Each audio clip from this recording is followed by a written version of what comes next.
Okay, on Monday, President Obama reversed the Bush administration's restriction on federal funding for stem cell research, much to the delight of my next guest, the host of the Ron Reagan Show on Air America, Ron Reagan. Give him a big round of applause. Good to talk to you, Ron. So, would you? Talk to you. Happy to be here. Thank you. Glad you're here. Now, thank you. What did you think when you first heard that the president was going to allow federal funding for stem cells? Well, this is great news. He promised this during the campaign, and he delivered this past Monday. It's great news for the scientists who have been working so hard on this sort of thing.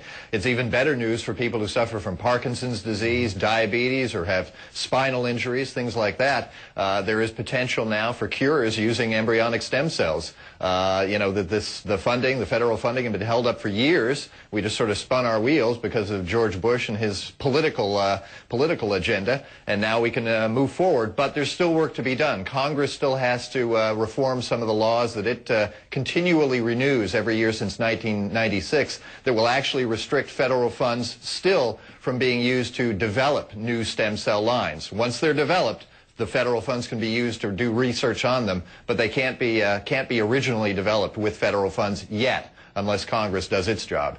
Do you think that President Bush's opposition to stem cells was ideological or political, or just, was it religious, or did he just try to use that as a political wedge?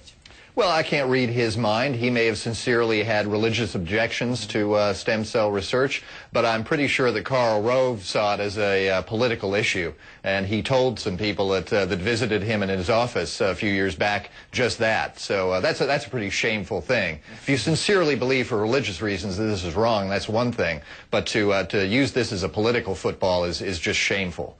Now, your mother actually broke with members of the Republican Party, and she'd always been in support of stem cell research. As a matter of fact, she released a statement. I'm very grateful for President Obama has enlisted the restrictions on federal funding for embryonic stem cell research. These new rules will now make it possible for scientists to move forward. So she's obviously very happy about this. Everybody's very happy on our family. Well, all but one. My brother's not too happy. He's on the other side. But there's always one. There's always one. In every family, there's got to be one. But the rest of us are pretty happy about it. Now, how did that feel? She definitely, and you too, to some extent, have drawn the ire of members of the Republican Party by you did cross lines, and this is kind of unusual for people to kind of dissent that way, don't you think?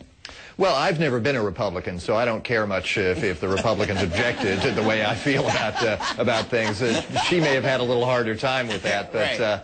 You know, it's interesting when you look at this issue. You know, it's a little like the abortion issue or gay marriage. There's only one side that's trying to tell everybody else what they can and can't do. Right. I mean, my feeling is if you don't want to avail yourself of treatments or therapies that might be derived from embryonic stem cells, if you have diabetes or your child has diabetes, let's say, you're free to not do that. Right. You know, that's fine. But don't be telling the rest of us, the 70% of America that wants this research to go forward with federal funds, don't be telling us what to do.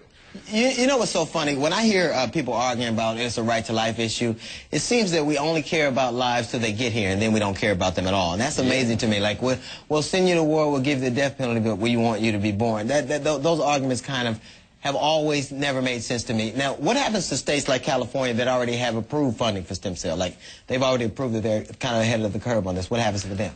Well, the federal funds, of course, will be available there too. The worry in California, where private money is being used to develop embryonic stem cells, is that some of that private money might now dry up, and I hope that doesn't happen because we can use as much money as you know, as possible to push this sort of revolutionary technology forward.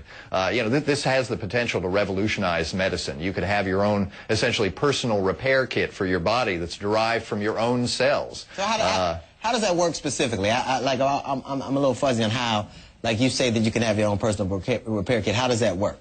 Well, let's say you have diabetes, so cells in your pancreas are not producing insulin the way they should. So we take one of your skin cells, we develop a line of embryonic stem cells based on that. We turn those embryonic stem cells into pancreatic cells that actually function correctly and produce insulin. We put those into your pancreas and voila, the hope is you're cured. It could be just that simple in a few years, but we have to do the research to find out. But is it one of the concerns from a lot of religious people, the ability to take those and make human clones out of them, which I think a lot of people would have a problem with? Well, yes, including me and including every scientist who's now working with embryonic stem cells. Because I only need one me, Ron. Only that's one right. me. The world only needs one you. Hey, wait. I think there's only room in the world for one of you. It would be too much if there were more. Hey, you've gone far enough. But that is a legitimate concern by some people. Nobody is trying to do that. This is a red herring that's been thrown out there by people who object to this, these sorts of things. But nobody is trying to clone human beings. That's an entirely different effort, and there'd be no purpose for it in the first place. So that is not a worry. Thank you, Ron, for coming to do the show. We appreciate it. Give Ron Reagan a big round of applause. Thank you very much.